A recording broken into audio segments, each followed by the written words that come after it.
Welcome back to Building Extraordinary Brands. My name is Jacob Cass, and today I'm joined by Payton Clark-Smith, a husband, dad of three, web designer turned SaaS founder and creator behind a thriving YouTube channel with over 125,000 subscribers. Payton has built not one, but five multi-six-figure businesses, from client services to scalable digital products, all while navigating the ups and downs of entrepreneurship, including a cancer battle in 2022.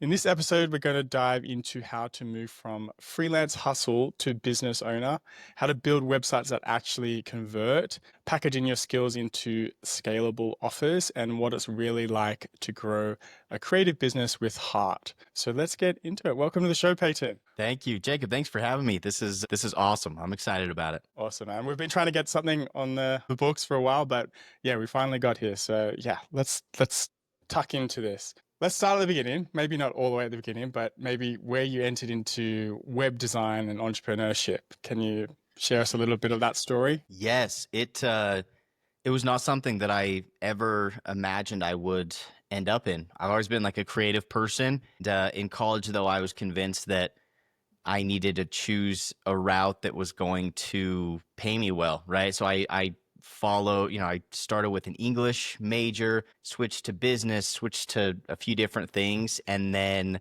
I actually came across a class that was called Web Design Development, and I thought, ooh, that sounds cool. And I liked my Adobe classes that I was taking, and that class kind of ignited something in me.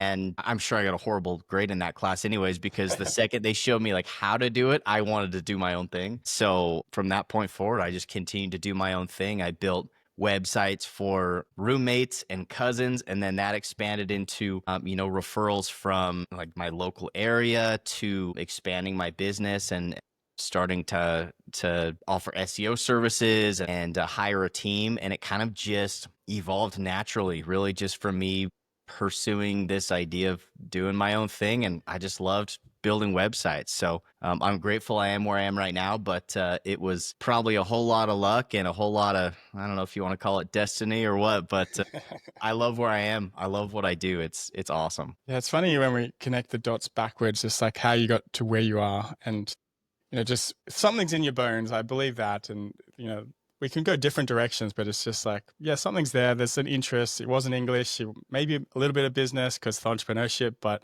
when you find something that truly lights you up, then, you found a path. So yeah, we're going to tuck into all of that.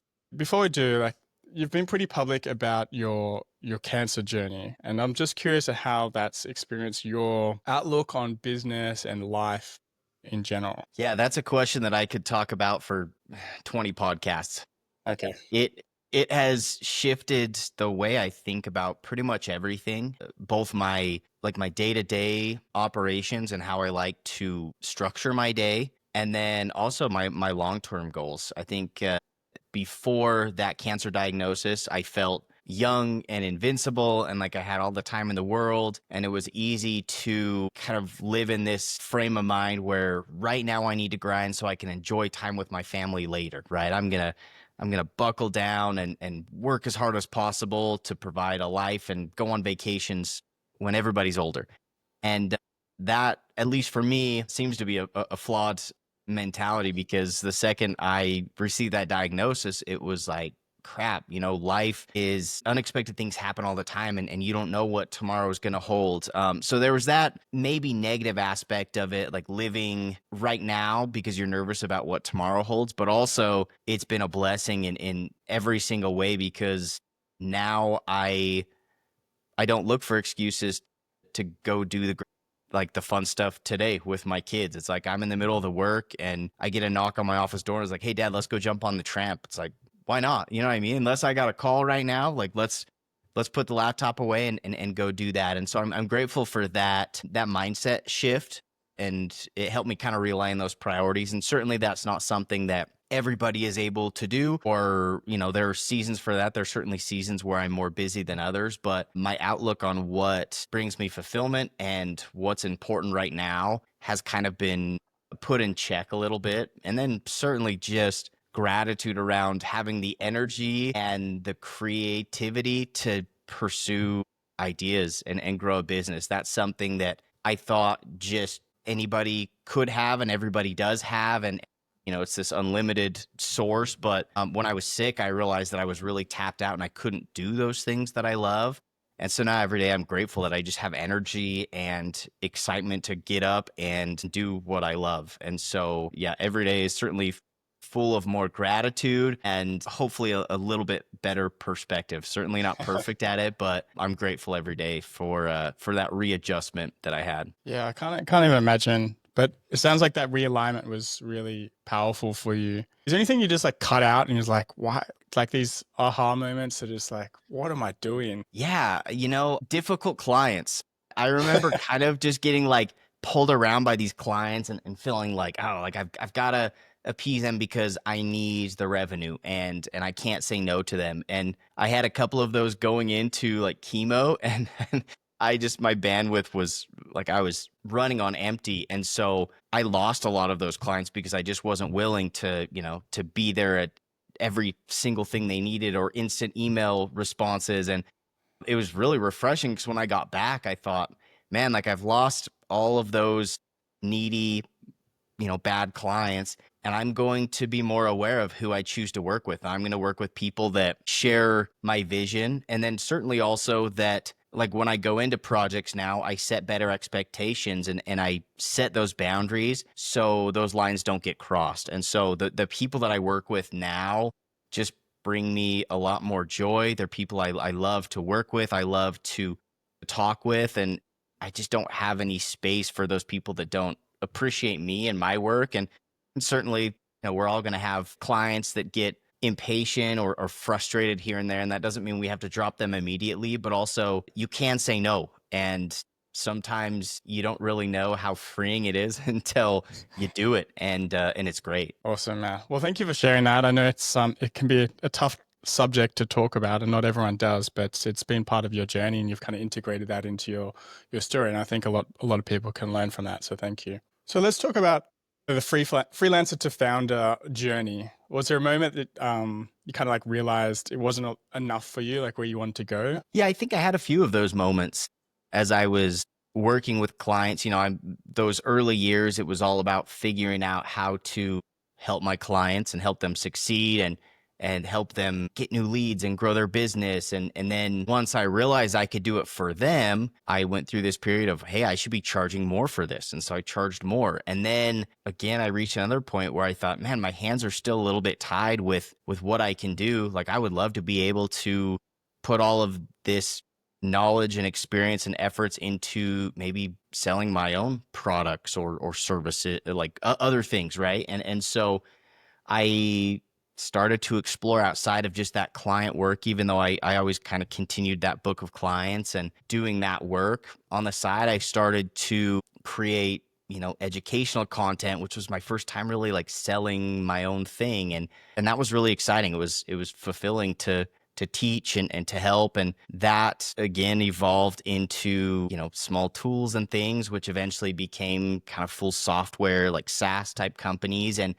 for me, it kind of felt like the natural progression of learn these things, implement them, learn how to grow like a client's business, and then build my own business and grow that business using those skills. And I don't think that's necessarily for everybody. Some people might find themselves really happy, like that sweet spot is doing client work, and others might have desires to do both or just to move into their own business. And that's what's cool about what we do, right? Being able to build websites, knowing how to market them, like those skills translate all across the board. And so there's no one way to do it. You could do a little bit of everything. And if you have the skills to do it, why not? Why not pursue some of those other ideas that you've always been sitting on? Yeah, 100%. And just so you're aware, Payton, I also have a similar journey. I got into web design, not development, but more like started at GeoCities and MySpace and then created like mini websites myself. And that turned into websites, like blogging. And that kind of started my career. So it was just like this natural progression that happened. And then I ended up working in New York for about 5 years as an interactive designer. So very, very much aligned. But there was a point there that, you have to make the shift, right? From being a freelancer, either to work for someone else or to start your own thing. And that's something that creatives struggle with, right? So what helped you make that shift from to swap over? Yeah, yeah. I think there are a number of different skills that make that transition easier, but there certainly is a change in mindset from designer to business owner and to founder and entrepreneur. And with that comes new responsibilities and certainly new skills. But also as a designer, you sometimes have to silence parts of your creative brain, which might sound counterintuitive, but for me, for example, I am in some ways a perfectionist with my design work, and I found sometimes it's better to just ship and then adjust as you go rather than try to get things perfect, whether it's your own project, a client's project. Sometimes being a business owner is more about that progress than perfection. And so a shift in that mindset really helps. And then I think just,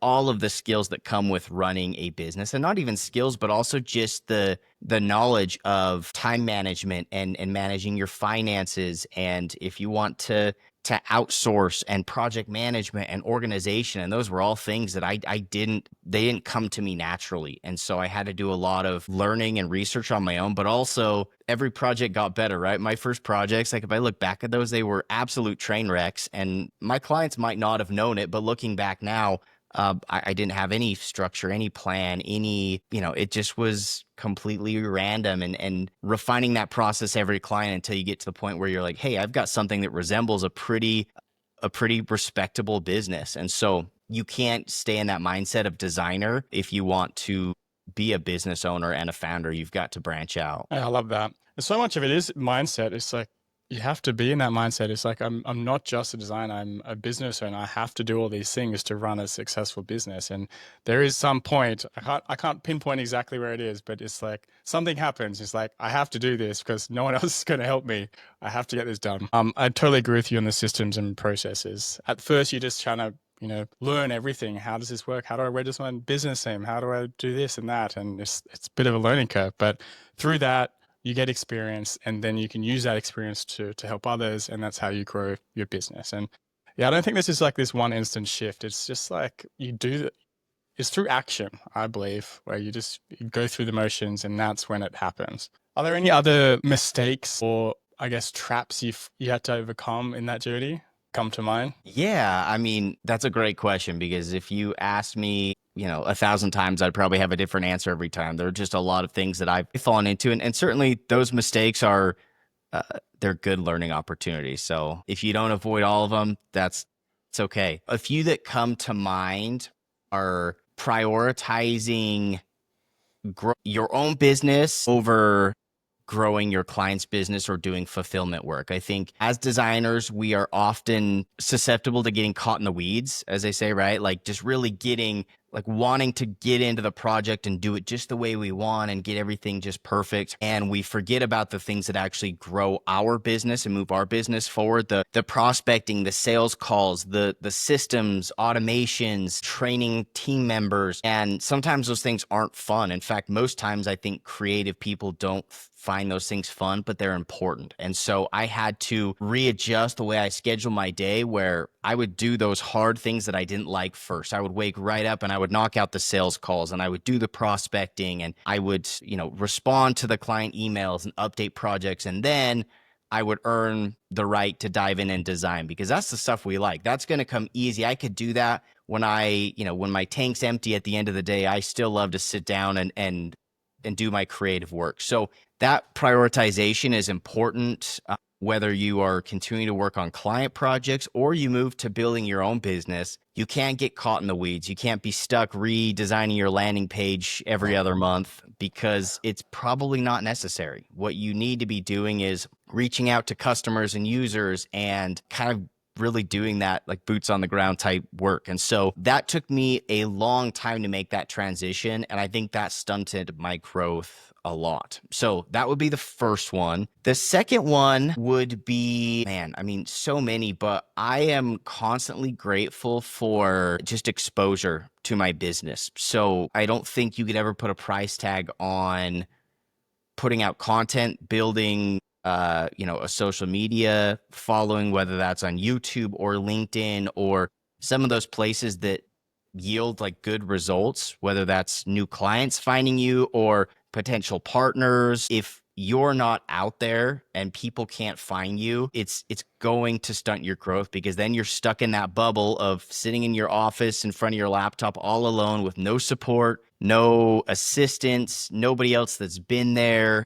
And the second I started expanding that network, not only did I find new clients and it was easy to get new users or students for my courses and projects, but I started to meet people that I could learn from. I started to meet people that I could rely on to pass projects when I was overbooked, or to pass me projects when I didn't have clients. And that network is just priceless. And it's the last thing I would give up. If I had to start selling parts of my business or giving it away, the last thing to go would be that network and my audience, because it's just so huge. And it doesn't have to be a big audience, but it has to be people that know you and that support you and that want to help you because you've helped them. 100%. And that's brand building, right? People come to have an understanding of your reputation and what you can do, and that's so valuable. And there's so many other things you mentioned there, like discipline, having priorities. I think super important. And another one, talking to customers, is something it's so simple, but we just don't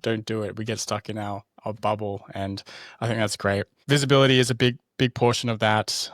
Getting clients, not just relying on referrals, and getting outside and growing your network. It's so important. I think there's a saying like your network is your net worth, right? It's very, very important. So let's tuck into how you'd actually go about freelancing, like doing it right. You've worked with hundreds of clients. Like, what's your best advice for finding and keeping great clients? I would say that the methods of getting clients kind of come and go. They change all the time, but certainly at the core of it is exposure in the right places, right? So I had periods where most of my clients came from my local city because I had put time and effort into ranking on like the Google Map Pack, right? Doing a little local SEO. I had periods where the majority of my clients were coming from the Webflow Experts program. That was something that I joined not thinking much would come from it. And I probably signed 20, 30, maybe more different website projects that came from there. And then things like that start to maybe get a little oversaturated, and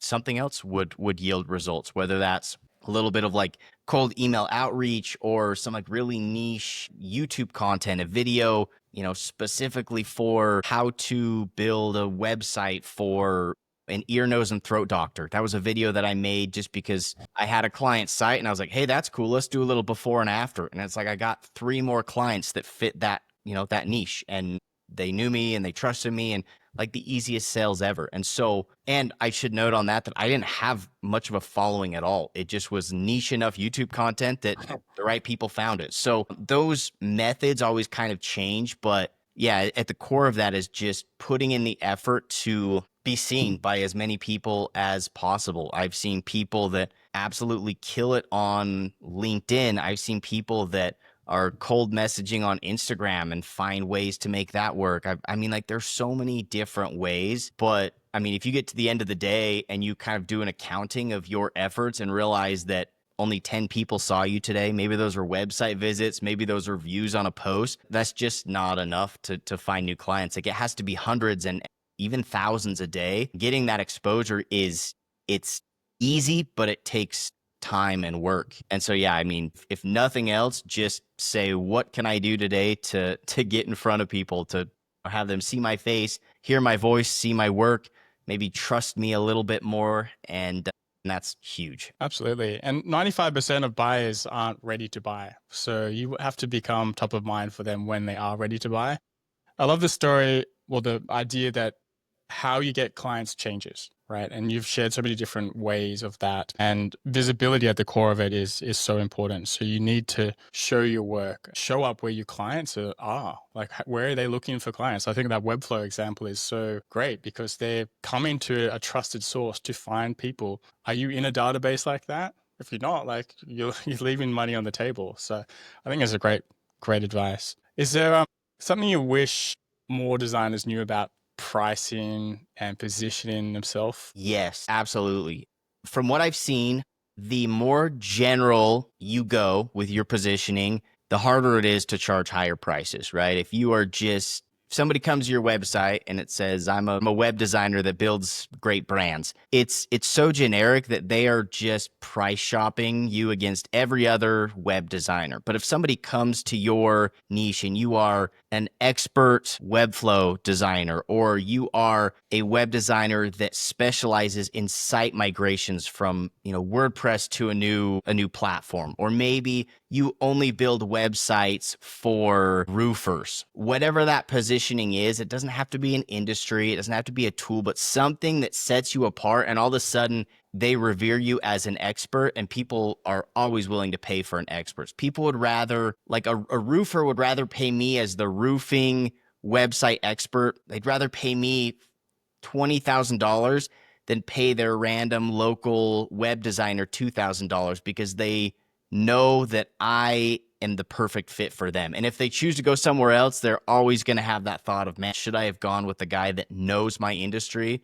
And they're likely to come back to me. So the positioning is so huge, and it makes finding clients so much easier. Like, people don't realize that. They're worried that a niche is going to exclude potential clients, but instead what it does is it makes it so much easier to sell those that fit the bill, those that are the perfect fit for your position. And then, I mean, as far as pricing, again, you can charge more the more specialized you get, but also I would say that most designers are underpricing their services. And I constantly hear, like, in my community, like, how are people, getting clients that pay $5,000? Every time I try to pitch somebody $500, they like freak out. And the reason that you are running into people like that is because you're selling your services for $500. Those are often the worst types of clients that I work with. The more people charge, typically they trust you more. They're more willing to hold up their end of the bargain, help with content, things like that. They take it more seriously. And so sometimes just raising your prices is going to make the whole process more enjoyable. Your clients will respect you more. They'll appreciate your work more. The outcome is going to be better 9 times out of 10 if you charge a little bit more. Absolutely. Price is a position after all. And if you price at the bottom, that's what that's saying. It's a race to the bottom, right? If you keep pricing that way. So think about who your audience is, who you're trying to serve, and how you're going to target them, because that is going to change your messaging. It's going to change how you show up. It's going to change how you market. Yeah, great advice. So if you're starting from scratch today as like a solo freelancer, what would you do differently now that you have all this experience and wisdom over many years? Good question. I would guess that what has taken me 7, 8 years to build, I feel like it could be done in a year or two if I started back over, right? Because all the dead ends, all the failed attempts and the strategies that didn't work, certainly, like, I feel like I would do it better next time around. A few things that come to mind: I would niche down sooner, even if that's like even if my niche or position is like local, I serve people in my local area, or I would choose an industry or something like that. Choosing a niche and then really leaning into all my branding, messaging, and everything being like speaking to a very specific prospect. I think I got too caught up in general content and posts being very like, this is for anyone. And I would really narrow in on that and do everything I could to sign just 3 clients that fit that. And then I would do everything possible to go above and beyond with their website, with maybe some free assistance with their Google ads, maybe a little local SEO, anything I could do to just make their experience like incredible. And then I would just create content around those 3 case studies, just over and over again. LinkedIn, YouTube, anywhere I could, I would get testimonials from those people. Like, I feel like with a base of just 3 clients that love you and love your work, I mean, you could build a booming 6-figure business in months. It's just all about getting those first 3 under your belt. So if I was looking for those first 3, again, I would go local. Let's just say that my local niche is I want to work with, I mean, I've done a lot of pest control companies. Like, that seems to be something, like, I worked in that industry as a salesperson. So I would look local. I would make a list of all the local pest control companies. I would highlight a few things that each of them are maybe struggling with: low reviews, maybe a broken part on their website, broken links, not responsive, something that I could fix for them. come in and fix for them. And then rather than sending them an email, I would call them, go knock on their door. I would just be relentless with trying to get those first few clients. And then after that, that type of stuff isn't required so much. Then you can kind of sit back and allow the referrals to roll in. But yeah, I think with a niche and a few good clients, you can build a booming business. And then the one other thing that I would mention, which was probably the biggest turning point for me, is finding a way to create recurring revenue. Some of the easy answers to this are offering like ongoing SEO or assistance with social media ads or Google ads or site maintenance or content creation or anything like that that you can offer to create some recurring revenue to kind of take a little bit of the pressure off yourself, not knowing where next month's money's coming from. And that's kind of a perfect formula, I think, just to keep scaling it. Yeah, I love that. The high-end client experience is something that's often not talked about. Best possible experience, going above and beyond, because that's going to lead to referrals. It's going to make your job easier as a business owner. And I love the idea of case studies because it shows proof of what you do. So if you didn't have anything to show these pest business owners, they may not trust you as much, where you could show this was the company before, then this is how we transform them, and now they're thriving. Other business owners are going to want that. So it just makes sense. And the recurring revenue one, I'm totally on board with that. I was a big believer on that as well. So yeah, how can you integrate that into your business? I think just having those things in mind from the beginning is really great advice for anyone that's going with this freelancer route, founder route, sorry. Yeah, All right. absolutely. Let's talk about scalable products, right? You've got courses and you've got SaaS, you've built SaaS products as well. So what was your first successful digital product or SaaS? Yeah, so I did a few different courses that have all kind of evolved into what I currently offer. So an SEO course, which that's always kind of been my bread and butter. I just think that's such a great way to bring value to clients. And then I've also launched a few others, like a web design sales mastery was one that I launched that now is just part of my community as a free resource. But some of those products were a really cool opportunity for me to start like dipping my toe in this whole world of making an impact without direct contact, right? It's like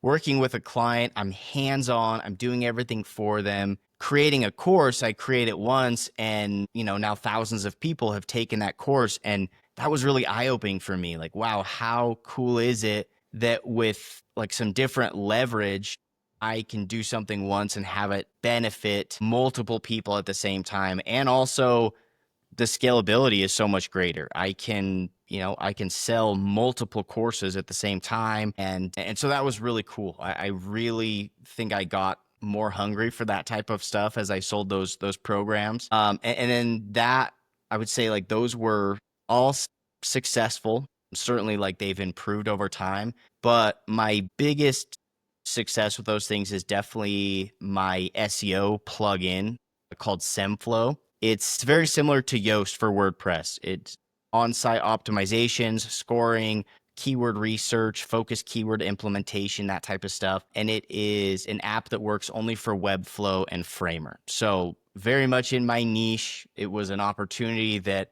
I actually thought about the idea during chemo. And I was like, man, how cool would it be to have something like this? And I wasn't able to pursue it until all of that was kind of behind me. But that was a very kind of similar high that I felt like with courses where I'm like, man, like I build this thing once and people can use it every single day without me doing anything. So certainly from like a profitability standpoint, like how awesome is that I don't have to do anything once this is built. At least that's what I thought. Now we work on it. We work on it every day to improve the tool, but theoretically, like I could do nothing moving forward and still make money from it, which is awesome. But even more so is as we built this user base, it becomes this big, like, living organism of users and software and how they interact with it. And it's a great big math problem of new users and churn and all of this stuff that I've found a lot of fulfillment out of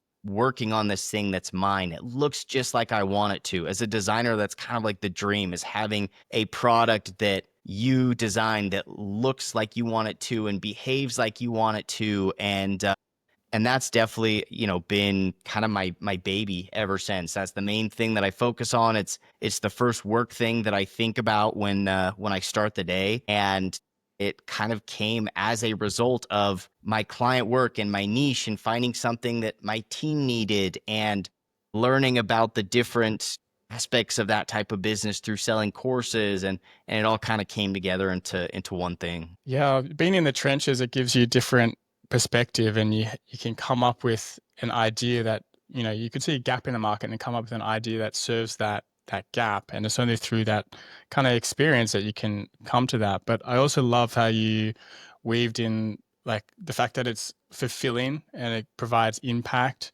and the scale behind it, and it got me excited just listening to it. It's like, yes, that's when you wake up and want to build and work on a product, that's such a dream to be able to do that. So for our listeners, what makes a good product idea? As a creative entrepreneur, like how do you know that's the one? I think that most good product ideas come from a position of like you experiencing a need or a hole in the market. So oftentimes that's going to be something maybe with one of your clients or multiple of your clients, maybe something in your own life. Maybe it's like, I want to build a tool for designers, which is actually something that, that we did. We built a software to help designers offer monthly site maintenance and reporting, right? Because we felt that there was a hole there. So I do think that it is much harder when you're just trying to like reach out there and grab random ideas, especially if they're things that you don't have any experience in. But then once you find that idea, and this is a huge mistake that I made, once you find that idea, find the quickest path to like an MVP. Like, what is the most basic version of this that either has one feature or one lesson or, just like the most basic version that I can get out there to just see what people think. On most of my softwares, I have kind of chosen the long route, and luckily it paid off once, and the other time it was a massive waste of money. And looking back on it, it's something that I could have proven in weeks rather than being stuck on this for 18 months. So look for opportunities or holes in the market and then find ways to kind of try it out. So, and maybe to give like a little bit better idea, this is one that I've shared, I think, before in my group. But let's just say that you are a designer that has built sites for several home builders. This is something that I've done. And home builders, they constantly have new spec homes that pop up and they want to be able to add them to their website. Whether it's like, hey, here are the floor plans of homes that we have, being built over the next 12 months, or they have what they oftentimes call like quick move-ins. Here's a home that's actually for sale. And so what I found is, hey, this is a really great use for like a content management system built, Webflow, Framer, WordPress, any site builder does this. And I'll build a really easy backend for them to upload the picture of the home, the picture of the floor plans, to type in the square footage, how many bedrooms, how many bathrooms, and then it creates the page for them, right? Really easy solution. But as far as home builders know, that is a software, man. Like if you can pass them this thing and say, hey, it's all built, you've got the back end, all you do is log in or have your secretary log in and add a home every time there's a new one. For them, that is like insane. And so I did this for home builders. I actually did this for an equipment rental company as well, that I built it, and rather than charge them a one-time site fee, I set it up and they charge a few $100s every month to use this like it's a software. And so that's kind of the first step to prove that idea. And then if it works and you have home builders that really enjoy it, then you say, how could I turn this into a full-fledged software, a plug-and-play site builder or back-end CMS? And you can make it very similar to what, Webflow's back-end looks like. But that's like kind of those baby steps towards something that not only serves and like solves a huge problem, but it could become a sellable asset. That's something that you get a number of users on, and all of a sudden you have this asset that people will pay huge amounts of money to acquire and roll into their software or their business. So it's just, man, it's so cool, the opportunities that can come just from us working with clients and building websites. Like you will have great opportunities if you just open to them. 100%. And it does take some listening and understanding your customer, right? And it does come back to what we were talking about before, is like knowing your customer, knowing what niche you're playing in, not just being a generalist, because then you can really understand them and then create something they want and need because you understand their problems. It's great. I recently put together a workshop on how to create a digital product. I wanted to systemize this kind of idea process to like give people a framework to work through, kind of similar steps that you outlined there. Trying to ideate based on your knowledge, experience, your customer, but also looking at the marketplace as well, seeing what's out there, how to differentiate, how do you actually build the product, how to actually grow and market it, and then eventually how do you scale and build on what you've already created. So it's not just a one and done thing, but how can you actually expand on that? That kind of leads me into the next question. Is like, as creatives, we often start something, put it out there, go into the next project. Someone from your background just had a lot of different businesses and experiences and products and SaaS and all of that. What was my question?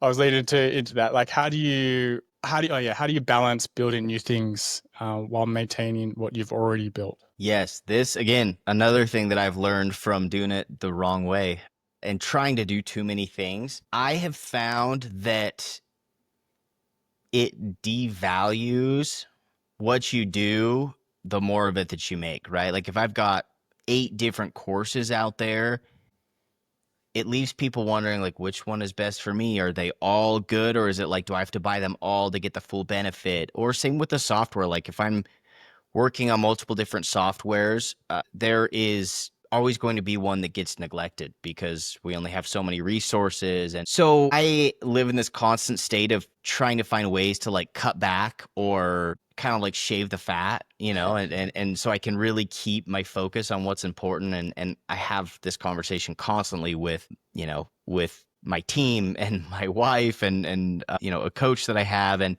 it is an ongoing battle. So for my digital products, for like my courses, I have found a lot of success and a lot of like I felt a lot of pride in, rather than going and building a new course every time. The second I finish a course, we gather feedback and then we work on version 2.0.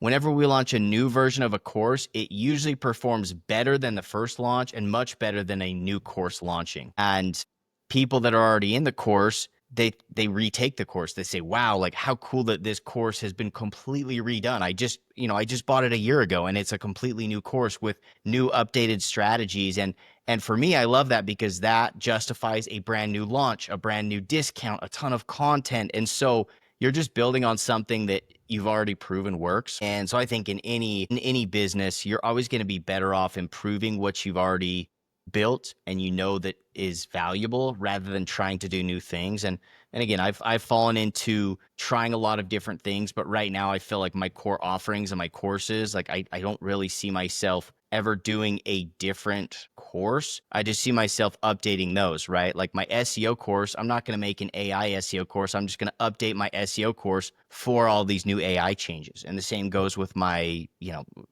membership and all these other things. So trying to just keep yourself disciplined and not chase every shiny new opportunity, and looking for ways to implement new opportunities into what you've already built has been a huge help for me. Yes, I wish you were around a good decade ago for that advice. But yeah, it's a trap we fall into, and like you said, discipline and the experience to know that you can update and not just create something new is very important, right? It's like brands creating sub brands. The more you have, the more it dilutes versus just having one core brand. Obviously, there's nuances to that, but if you're managing multiple accounts, multiple businesses, it can dilute and you can lose focus, as you said. And as you said, you can't do it all. One's going to suffer.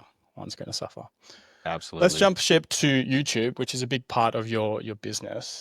And you've got over 100,000 there. And I'm curious, like, what inspired you to get started on YouTube? I don't even know if I can remember what it was. I just watched a lot of YouTube. I was inspired by a lot of people creating content. That was always where I went for answers to my questions or on how to do something. And so I started creating very specific how-to content for web designers. I didn't really feel like an expert in that field. So my content was just kind of, I don't know. I mean, you can go back and it's kind of funny to watch that old stuff because it's like, I'm going to teach you what I think I know, and it may be very little, but try it out. Or here's how I use this tool, or different things that I felt comfortable making. And I very quickly found that there was a lot of value there for me and for other people, like getting messages like, hey, this was super helpful. This is what I've been looking for. That really like fueled me to be like, hey, this is again a single video that can affect a lot of different people. And I loved that impact that it can make. I also very quickly saw how great it was for bringing me new clients and, for selling and promoting my courses. So that actually, with only a few hundred subscribers, I was already like, I was selling a lot of stuff, which was awesome. But even more importantly is like, I was excited about it. I loved watching other people's content and figuring out what worked and what didn't. And it's a whole different science behind YouTube, right? But it was something that I was willing to dive into because I kind of knew that regardless of what my business ends up looking like or what other businesses I start, having an audience in the website space is going to always be a huge, huge benefit. And so I just kind of stuck with that. And it's a long grind, like it's creating that content, for sure Yep. is so you can't always do it for like immediate feedback or like immediate benefits or success. You've just really got to kind of make it a part of your routine and say, I'm going to put out content every week, no matter what. And one day you'll look back and be really happy that you did it. Yeah, man, there's so many common threads between your answers, and like the fact that impact is such a big one for you and that fulfills you and it excites you up.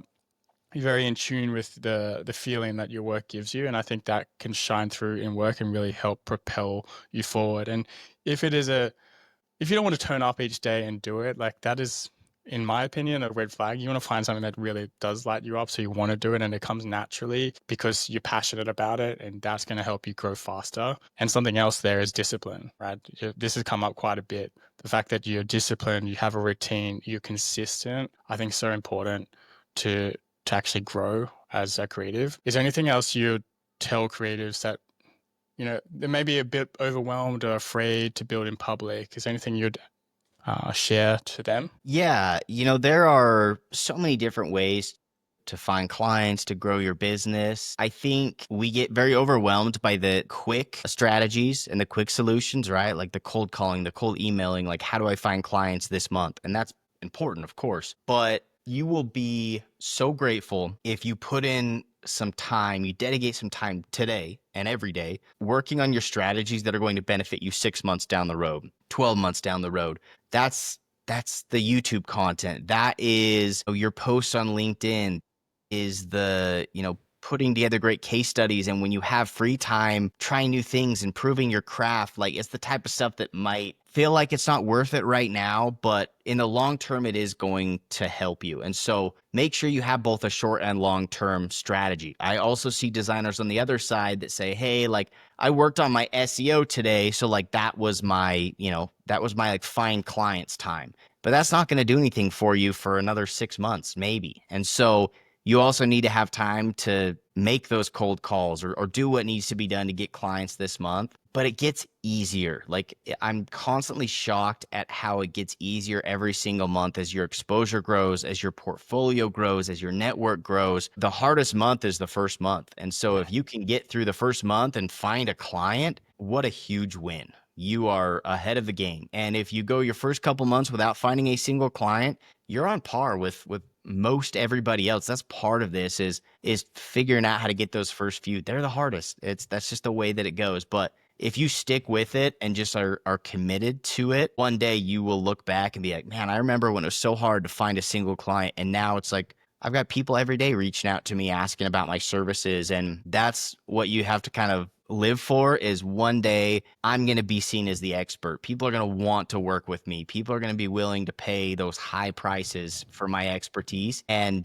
if you can just get through those early tough months, you're going to be successful and you're going to love what you do. Love it. Stick with it, guys. All right. Designing websites that convert. That's our last little segment, and then we'll do a lightning round or a quick fire round and we'll wrap up. But you've designed tons of websites. So I'd love to know what's what are the common things people get wrong in the context of like conversions? I think we overthink it oftentimes, and definitely clients overthink it, right? I want this fancy hero section with all these different images of my office, or I want this, whatever. And it really is so simple. It's just on your website, it needs to state what you do and who you do it for. And then you need to get those types of people there. Oftentimes, it's not a matter of what's on the site as the types of people that are finding your site. And so it is a marketing issue oftentimes. But then when it comes to the website, like I think just getting it live and then iterating and improving. I so often have clients that sit on a site waiting to publish because they feel uneasy about a certain page or that the content's not quite there. And I just like, just get it out there and then we can make improvements. It's your site is a living organism that is going to constantly change, but the sites that convert the worst are the ones that are never published. That's the big one is I'm like, if you like, the sooner you can get your site published, the better. Now, in terms of other things that I've seen, and this is something, especially with our local clients, that has been really, really cool is almost like going back a little bit in terms of style and really making it simple, making it really obvious, like the social proof. These are the reviews. They look just like they're styled the same that Google styles them, right? They look familiar. They, having your phone number and just saying, text us, like a chance for somebody to text the owner of this local business, huge. Like people use that all the time. Videos, like having a pop-up video of the owner of the company, and it doesn't have to be some long demo or anything. It can just be a pop-up that's like, hey, my name's Payton. This is what we do. This is kind of the process. Here's what you can expect when you call us. That's something that people love. They love to see faces. They love to feel familiar. And then the one other thing that I would mention is our sites often are converting better than we think they are. Like I have clients all the time that just say, we're not getting any new customers or we don't have many leads coming in. And I'll look, and from their Google business profile alone, they had 60 calls this month. And so as a regular web designer, I would probably just say, hey, sorry, we'll try to improve the website. But as a business owner or somebody that wants to really help my clients succeed, I'm going to go the extra mile and I'm going to call in as an anonymous lead and see how their secretary is answering the phone. And oftentimes they're either not picking up or they're making it really difficult for me to book an appointment. And that's something that we've done for clients where they're like, wow, like I never imagined that you would do this. And all of a sudden they start converting on a ton of these leads because they train up their secretary or whoever's answering the phone. And then you have kind of a front to back process, and then being able to kind of A/B test your website in the middle of that becomes a lot more effective because you know what's happening at the end of that process. So there are a few things that I've seen are working really well, and also that clients are willing to pay a lot more for, because now you're no longer a designer to them. You are a business expert, a marketing expert. You are, you're all these different things that seem much more valuable to them, and that those are the things that are going to make them want to refer you to their friends, because they're like, dude, I've got this web designer that is on it. He knows everything. He gives us all the right tools. He refers us to all the right people. He helps us with our office staff. Like that's really cool if you can get to that point. Yeah, I love that, Payton. So much of that, it comes down to the mindset of not just being a web designer or just a logo designer or just a one thing. It is a business partner helping them grow their business. They're not coming to you for a website. They're coming for other reasons, to get leads, to get sales. And I love the fact that I talked about conversions, and it's important to state that conversions aren't just like clicks on your form or a call. It goes beyond that. A conversion is someone that's actually converted to a paying customer.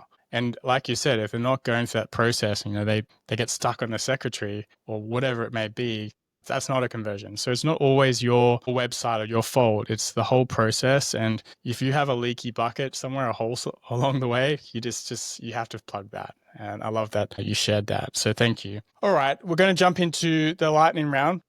Quick fire questions. You can expand if you want, if you like. But your favorite SaaS tool in your stack at the moment? Whoa. Off the top of my mind, I always love Notion. It's the only way I find any sort of organization in my life. Awesome. Yes, it is powerful. There's so many aspects to it. I'm just like scratching the surface on Notion. It's great. Most underrated skill for freelancers? Sales calls, and more specifically, closing sales calls. Soft skills. Yeah, it is. It's one of those ones that you really have to understand the foundational elements of sales, psychology, listening, not just asking, selling. Listening is huge. It's more listening than anything else, just trying to uncover what exactly they need and seeing in their eyes when there's something they're hung up on. They're not bringing it up, but there's something that's, an objection or a concern, and being able to unearth that is so valuable. And once I learned that, I was like, I was doing this so wrong for so many years. Like just, selling yourself and what you can do versus trying to understand their problem and listening. Anyway, next question. What's one piece of advice you ignored early on, but now swear by? Probably niching down. It's something that I avoided for a long time, and it just makes everything easier. And if someone feels stuck in their freelance business, what would you tell them? Reach out for help, but do it in a good way. I get a lot of emails like, hey, will you mentor me? Hey, give me an answer to this question. Like I can't answer those, nor do I want to. But I've had people that have joined my community and have gotten a lot of free assistance and consulting and partnerships, people that have paid $100 and gotten like their entire business handheld to where they're good. And not even from me, but from other people in the community. And so people that are willing to like invest in their business, but then make the most of it, show up to those group calls and free webinars and just trying to like absorb all of that information. If you're trying to do it all on your own and you're stuck, like that's why you can't do it on your own.